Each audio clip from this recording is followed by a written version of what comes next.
We were consistently told when I was going through training that our job was to kill people and break things, and someone to talk how it's not a video game, how it is real life, and these people need. 앞으로는 이제 무인기 전쟁 시대라고 저는 보고 있고요. 저는 인공지능이 사람을 조종사를 이길 수가 있다는 거는 이제는 현실이 되어가고 있는 것 같습니다. 암살 작전을 위해 적국으로 침투한 사람은 아무도 없다.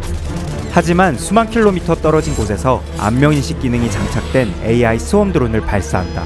드론을 조종하는 요원들은 스웜 드론이 수집한 수백 개의 의심스러운 지역에서 목표물이 있을 법한 후보군을 빠르게 찾아내는 데 성공하고 마침내 목표 타겟을 찾아내 한 방에 정밀 타격한다. 영화는 물론 가상이지만 그 할리우드 영화들은 특히나 이런 기술들이 언제 어느 정도 가능한지를 상상해서 현실적으로 만들긴 해요. 그래서 큰 틀에서 무인항공기가 원격에서 공격한다는 것은 충분히 가능하죠. 지난해 사우디아라비아의 정유시설은 예멘 반군의 드론 폭탄으로 파괴됐다. 새해가 되자마자 미국은 MQ-9 리퍼 드론으로 이란 군부 실세인 거셈 솔레이마니 사령관을 제거하며 드론 포비아에 한층 불을 질렀다.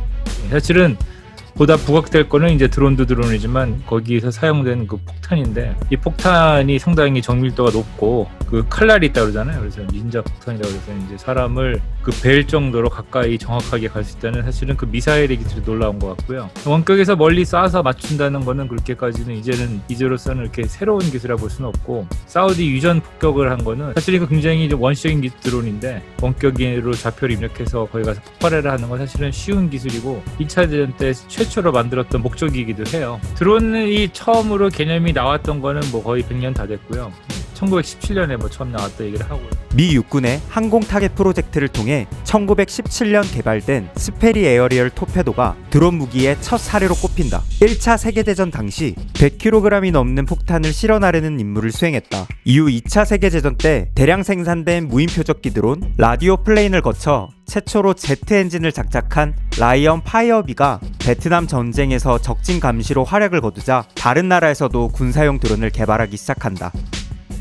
무인항공기가 격추되면 항공 격추될 뿐이고 조종사가 잡혀서 인질로 쓰이는 이런 일도 없겠죠. 그래서 불필요한 인명을 걸 필요가 없다는 게 장점이 될 수 있고, 사람이 감당하기 어려운 긴 시간의 임무들, 요즘에 무인항공기들은 한번 올라가면 하루 이상 비행할 수 있거든요. 그런 항공기들이 나올 수 있다는 게 큰 장점이고요.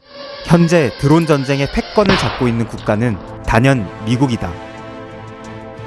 미국이 90년대부터 실용화를 해서 지금도 현역으로 쓰고 있는 것들이 이제 프레데터랑 리퍼가 있죠. 그래서 그 리퍼 비행기는 프레데터를 좀 키워서 사이즈업을 시켜서 만든 비행기인데, 여기다가 헬파이어 미사일 같은 걸 장착을 해서 쏴보니까 원격으로 미사일을 발사할 수 있는 그런 원격 공격기로 써볼 수 있겠다 해서 써봐서 상당히 효과가 있어서 그걸 잘 쓰고 있고요. 최근에는 이제 무인항공기를 좀 더 본격적으로 전투기로 만들어 보겠다는 얘기도 계속 나오고 있는데, 현재 전력화된 거는 아까 말씀드린 정찰기 외에는 없어요. 근데 우리가 다 아는 게 다 아니잖아요. 꽤 오래됐는데 오바마 행정부 때 이란에서 납포된 미군 정찰기가 있었거든요. RQ-170이라고. 근데 그 비행기는 존재를 전혀 몰랐어요. 사람들이. 이란이 납포한 다음에 알았고. 그러니까 대충 기술적으로 볼 때는 공격기는 지금도 만들 수가 있고요. 다만 이제 이거를 전력화하는 데 있어서의 다양한 문제들이 있고, 국제법상으로 허용이 되느냐, 그런 것들도 이슈가 있어서 아직까지는 실용화는 안 하는 걸로 알고 있습니다. 그런 거에서 좀 자유로운 좀 극단적인 집단들은 오히려 공격 드론들을 만들어서 쓰고 있는 현실이죠. 이스라엘은 유일하게 미국과 어깨를 나란히 할 수 있는 세계적인 드론 초강국. 글로벌 시장조사 전문기관 마켓앤마켓이 발표한 2018년 세계 군용 드론 시장 탑6에는 4개의 미국 업체와 2개의 이스라엘 업체가 선정되기도 했다. 하로, 대표적인 이스라엘 공격용 드론. 무인기 자체가 폭탄이다. 채공 비행을 하다가 목표에 자폭하도록 설계되어 있다. 땅이나 군함 등에서 발사되며 항공기에도 장착이 가능하다. 이스라엘은 상시적으로 전쟁이 소규모 전투들이 일어나고 있기 때문에 거기서 활용될 수 있는 무인기를 만들고 또 그거를 활용하는 데 있어서 이스라엘이 상당히 좀 적극적이에요. 최근에는 중국이 군사 강국으로 떠오르고 있는데, 중국이 기본적으로 과학적인 군사과학적 기술도 우수하기 때문에, 그래서 중국은 군용 항공기급의 드론이라든가 소형 드론이라든가 이런 걸 다 잘할 수 있고 이미 잘하고 있는 나라로 생각이 듭니다. 중국의 CH-7, 2년 전 중국 국제항공 우주 박람회에서 공개된 스텔스 드론이다. CH-7은 13,000kg의 중량으로 비행할 수 있어 24개의 미사일을 장착한 채 이륙이 가능하다. 또한 10에서 13km 고도에서 마하 0.5의 속도로 15시간이나 비행할 수 있다고 한다. 최근 터키는 돌격 소총을 장착한 드론인 송가르를 최초로 개발했다. 장착된 카메라로 적을 발견하고 돌격용 소총으로 적을 제압한다. 만약 AI 기능이라도 탑재된다면 미래 전쟁에서 사람보다 무서운 존재가 될 것으로 예상된다. 이렇듯 현대 전쟁에서 드론을 활용한 군사 활동이 본격화되면서 이를 방어하기 위한 안티드론 기술 개발에도 세계가 열을 올리고 있다. 그 안티드론은 크게 탐지와 무력화라는 두 종류로 이루어져 있고요. 두 가지 분야로 이루어져 있고, 기본적으로 레이더나 그리고 라디오 전파, 그러니까 드론과 조종자 간의 통신을 하는 그 전파를 탐지하는 방식 같은 것들이 있고요. 이거를 보조하는 거는 이제 고성능 카메라, 군용 카메라 같은 걸로 탐지된 드론을 식별하는 기술들이 지금 활용되고 있고요. 또 무력화 부분에는 전파를 교란해서 이 소프트하게, 그러니까는 전자적 방식으로 무력화를 하는 방식이 있고, 그물포를 쏜다거나 아니면 화기를 발사해서 실제로 침입한 드론을 파괴하는 그런 하드킬 방식, 이렇게 두 가지로 보통 나누고 있습니다. 그 2014년도에 이라크에서 중동에서 미군이 작전을 하는데 이 소형 무인기가 폭탄을 떨구었던 거예요. 그런 사고가 있은 후부터 이 미국이 처음으로 이 소형 무인기를 위협으로 인식하고 이걸 어떻게 하면 대응할 수 있을까를 연구하기 시작하면서 본격적으로 이제 안티드론이라는 분야가 이제 성장하기 시작했습니다. 그러니까 안티드론의 시작은 결국 전쟁에서 비롯된 거죠. 미국 국방정보 발전협회가 발간한 대드론 방호체계 전략 보고서에 따르면 미국 국방부는 지난해 안티드론 기술 개발에 예산 9억 달러를 쏟아부었다. 해외는 기본적으로 미국이랑 이스라엘을 중심으로 이 기술들이 굉장히 좀 발전돼 있고 있습니다. 뭐 유럽의 영국이라든가 프랑스 같은 것도 있지만은 아무래도 미국은 중동에서 지금 실제로 위협을 마주하고 있고, 이스라엘도 주변 국가로부터 계속해서 드론 공격을 받고 있기 때문에 그 국가들의 주요 방산업체에서 드론 탐지와 드론을 무력화하는 기술들이 중점적으로 발달했고, 사실 전 세계적으로 가장 기술 수준이 높아요. 이스라엘은 지난 2월 안티드론 드론돔의 실사 영상을 공개했다. 3.5km 이내에 있는 초소형 크기의 드론까지 탐지해 격추시킨다. 대표적인 미국 방산업체인 록히드 마틴은 지난해 11월 레이저빔으로 적 드론을 격추시키는 아테나 시스템 성능 시연회를 성공리에 마쳤다. 아직 한국은 실제 전장에서 드론 운용 경험이 전무하다. 이에 2년 전 육군은 드론봇 전투단을 창설했다. 드론을 조정할 수 있는 드론 운용 및 정비병을 특기병으로 선발한다. 육군은 2030년까지 전 군단에서 소대 단위까지 드론을 전력화한다는 계획을 밝혔다. 우리나라는 전면전을 다시는 하는 건 끔찍한 일이기 때문에 정찰 자산으로 드론을 많이 활용하고 있었고요. 송골매라는 무인기가 있었어요. 그거를 국내 기술로 만들어서 지금도 활용을 하는 걸로 알고 있고요. 그 외에도 전반적인 무인항공기 기술은 상당히 있고, 송골매는 군단급 무인 정찰기로 정보 수집을 주 임무로 하는데 원거리 실시간 표적 영상 정보를 주 야간으로 획득이 가능하다.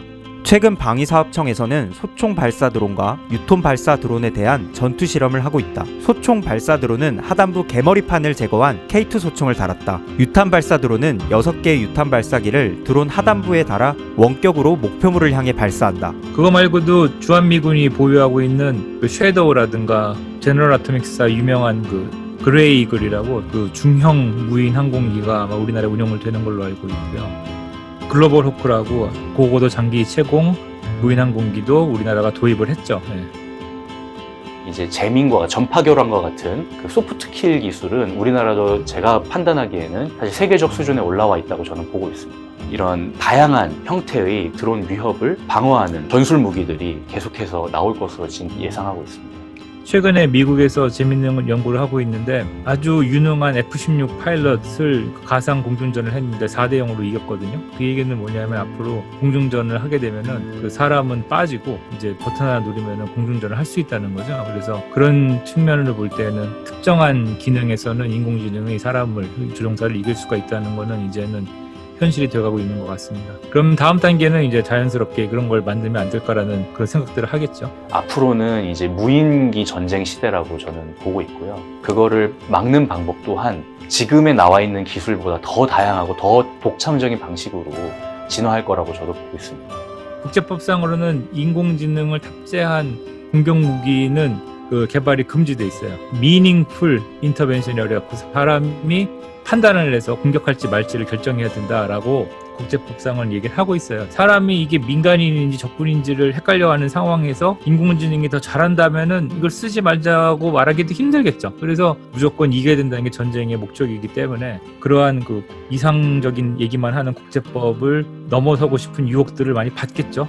거기에 대해서는 실존적인 고민이 생길 수밖에 없죠. 좋은 곳에 활용하고자 하면은 굉장히 또 유용한 플랫폼이지만 그만큼 사용하는 사람이 악의를 가지고 나쁘게 활용하고자 하면 또 굉장히 다양하게 나쁘게 활용될 수 있는 굉장히 다종의 목적을 가진 플랫폼이다 라는 말을 하고 싶습니다. 드론은 이제 하늘을 벗어나 바다와 육지 전장까지 누빈다. 인공지능과 사물 인터넷, 자율주행 등 차세대 기술이 속속 확산하며 항공, 육상, 선박 각 영역에서 무인화와 자율화가 도입되고 있다. 러시아가 개발한 육상 드론 소라트니크는 원격으로 제어가 가능한 무인 탱크로 무인 항공기와 협력해 작전 수행이 가능하다. 영국이 개발한 수중 드론인 장거리 자율주행 무인 잠수정 보티 맥보트 페이스는 6개월간 6,000km 운항에 성공할 만큼 우수한 성능을 보유하고 있다. 이 같은 기술이 민간 영역으로 들어온다면 위험 지역이나 비행이 불가능한 곳 또는 깊은 바닷속 광물 탐사, 채굴 등 새로운 기회와 시장이 열릴 수 있을 것으로 기대된다. 다양한 드론이 지배하는 미래 전쟁터는 우리의 일상을 또 얼마나 바꾸게 될까? 지금까지 미래 전장을 책임질 드론 전쟁에 대해 알아보았다. 다음 시간에는 전쟁과 함께 발전한 최첨단 식품공학에 대해 설명하겠다.